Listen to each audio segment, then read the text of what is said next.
Pamain baka. Screenshot na lang. 1, 2, 3, 1, 2, 3. Good morning mga idol. Kumain na kayo mga idol. Bakas meron na tayong may luluto mamaya. Katapos ng mahabang oras.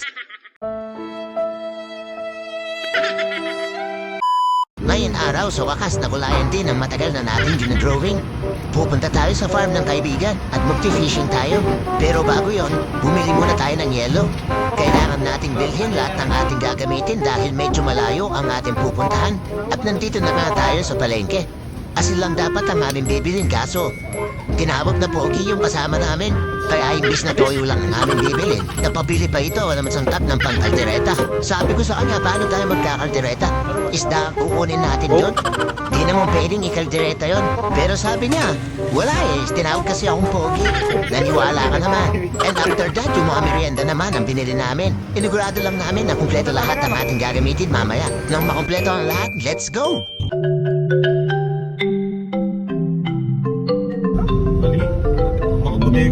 Very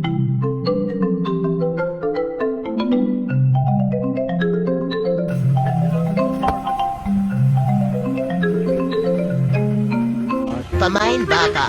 Screenshot na lang. 1, 2, 3, 1, 2, 3. At nandito na nga tayo mga par. First time namin makapunta dito kaya napaka-amazing. May maliit din silang swimming pool dito. Kaya maya maliligo tayo dyan. At meron din silang talong dito. Uy, sana kal may talong. Ito yung swimming pool natin mga idol. Ayan mga idol, good morning mga idol. Kumain na kayo mga idol. Bago kayo mag-swimming mga idol.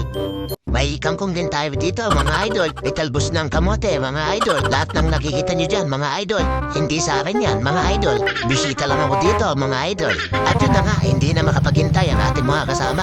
Dali-dali na nga silang bumaba dun sa may fish pond. Palong-palo ang mga to. Di man sila nagpahinga. At tara, samahan nyo kami. Let's go fishing! Nandito nga tayo, Manyalak Integrated Farm. Andyan na nga yung contact number nila. Aga-alaga sila ng mga hito dito. Meron din mga bibe, manok at iba pa. Parang masarap yata ang ulam natin mamaya. Papasok ako dito par.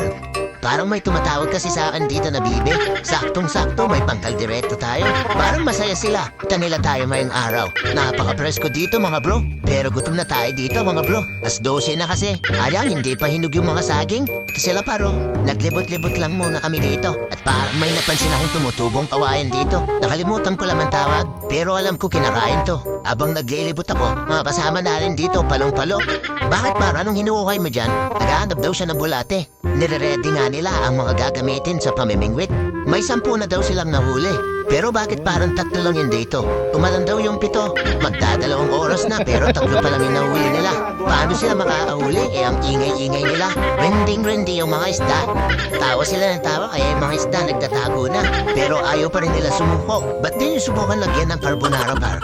O kaya ng champurado. Parang mas nasasarapan yung isda pag ganun yung pain mo.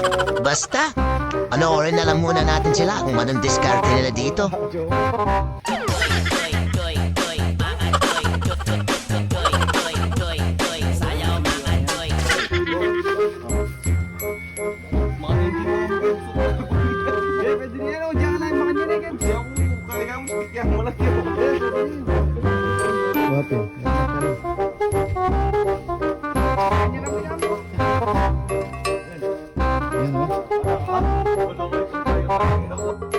At ilang seconds lang, nakakuha na si Miko.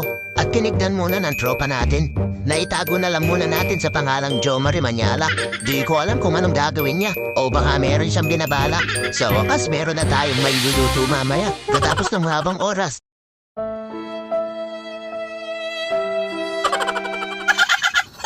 At yun na nga, pagkatapos pala nilang mahuli, pinapakawalan din pala nila. Ayos din ang trip na mga to ah. Tamang 3 pins lang. Malas pa ng mga isda na pa yung napiling pagtripan. At tignan nyo naman, hindi pa talaga nila tinigilan. Ang kanilang ginagawa ay talagang pinag-iisipan. Parang mas masaya yata kung si Lolong na lang ang yung matiyempohan. At ayaw pa rin nila paawat. Ang hindi nila alam, nagsumbong na yung hito na kanilang pinakawalan. Sinabi niya sa mga tropa niya, guys, may mga weirdong taong namimingwit. Pagtago na lang muna kayo. Last trip yung mga isda sa mga to.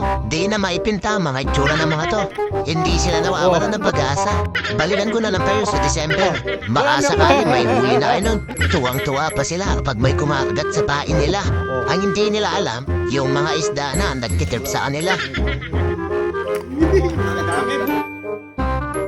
O diba? Patawa-tawa lang ang mga yan.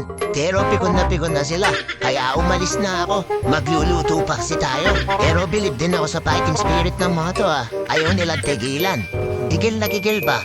Basta ako, dito muna. Uumpisahan ko na ang pagluluto ng kaldereta. Yun lang, bye-bye.